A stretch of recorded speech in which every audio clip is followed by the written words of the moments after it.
Shalom, selamat pagi Bapak Ibu, Saudara-saudari yang dikasihi Tuhan dimanapun berada. Kita akan dengar-dengaran firman Tuhan pada pagi hari ini. Mari kita bersatu dalam doa. Ya Bapa yang bertata dalam kerajaan surga, terima kasih Tuhan untuk penyertaan-Mu, hingga kami boleh bangun di pagi hari. Kami mau memulai Tuhan pekerjaan kami pada hari ini.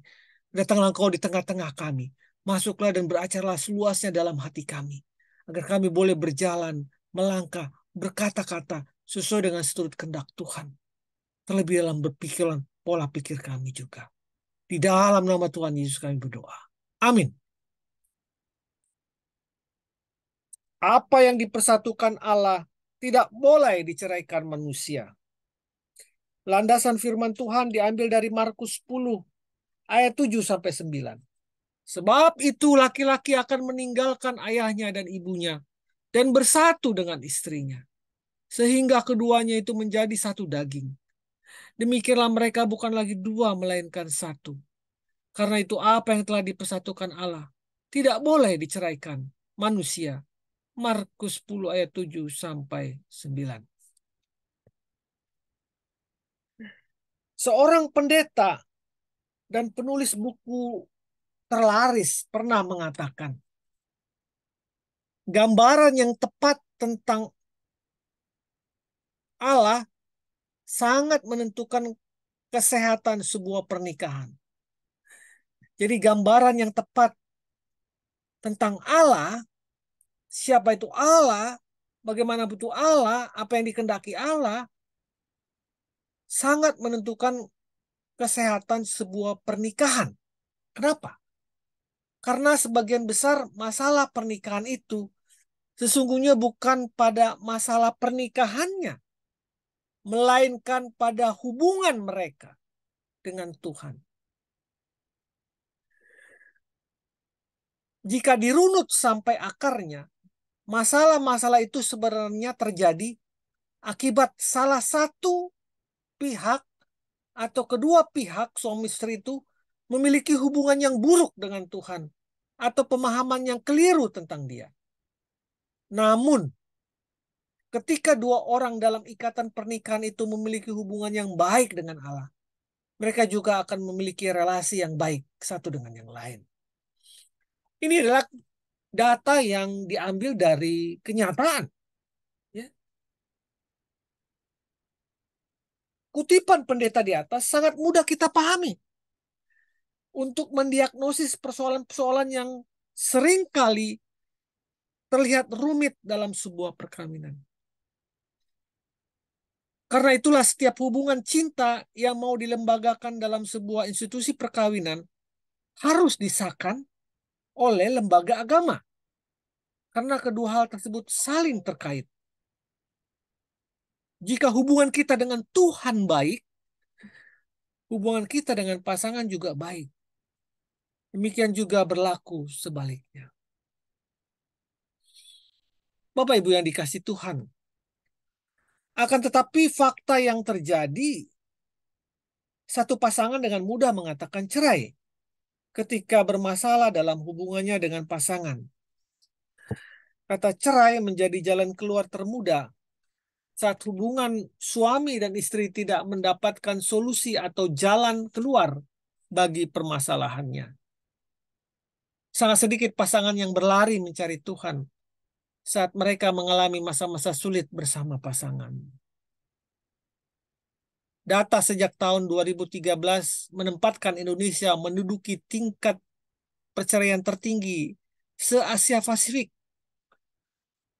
Berdasarkan data yang dikutip oleh website Mahkamah Agung April 2019, sebanyak 419.268 pasangan bercerai sepanjang tahun 2018.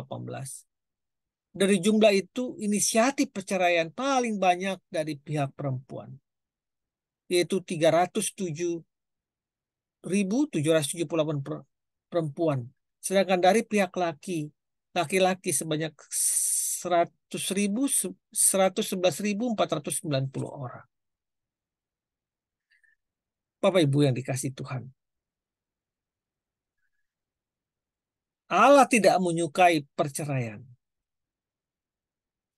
Dalam Markus 10 ayat 7 sampai 9 yang tadi kita bacakan, Allah berfirman, sebab itu laki-laki akan meninggalkan ayahnya dan ibunya dan bersatu dengan istrinya, sehingga keduanya itu menjadi satu daging. Demikian mereka bukan lagi dua, melainkan satu. Karena itu apa yang dipersatukan Allah tidak boleh diceraikan manusia. Dari ayat ini kita belajar bagaimana Allah menghendaki agar setiap pernikahan menjadi ikatan seumur hidup. Namun sejauh mana perintah ini masih ditaati oleh banyak pasangan yang sebelumnya sudah bersumpah dalam nama Tuhan untuk hidup setia dengan pasangannya sampai maut memisahkan, dalam suka dan duka, dalam untung dan malang. Ketidaksetiaan dalam hubungan pernikahan merupakan dosa yang begitu kejam, baik terhadap Allah maupun terhadap pasangan, terlebih kepada anak-anak. Korban yang paling mendasar adalah pasangan dan anak-anak. Anak-anak seperti kehilangan jati diri. Anak-anak akan kehilangan tempat berpijak. Dan tidak heran banyak sekali anak-anak yang akibat broken home ini, akibat hubungan orang tua yang tidak baik, mereka akan gampang mudah terjerumus dalam kehancuran.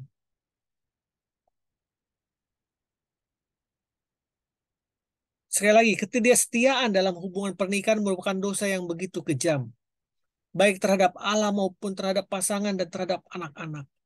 Dalam Kejadian 2 ayat 24, pada hari kedua penciptaan Allah berfirman, sebab itu seorang laki-laki akan meninggalkan ayahnya dan ibunya dan bersatu dengan istrinya sehingga keduanya menjadi satu daging. Allah sejak awal mencintai keluarga. Bahkan satu-satunya lembaga komunitas masyarakat yang dia atau Tuhan ciptakan terlebih dahulu dalam proses penciptaan Adam dan Hawa adalah keluarga. Allah pertama-tama tidak menciptakan lembaga masyarakat berdasarkan ekonomi, agama, politik, atau yang lainnya. Karena kebaikan seharusnya muncul dari keluarga. Dan keluarga yang baik akan membentuk komunitas yang lebih baik. Mother Teresa mengatakan, jika engkau hendak mengubah dunia, pulanglah dan cintailah keluargamu. Sejak semula Allah menetapkan pernikahan dan kesatuan keluarga sebagai lembaga pertama dan paling penting di bumi. Rencana Allah bagi pernikahan adalah satu laki-laki dan satu perempuan menjadi satu daging. Bersatu secara jasmania dan rohani. Oleh sebab itu, sebagai orang percaya, kita patut menaati kehendak Allah bagi pernikahan.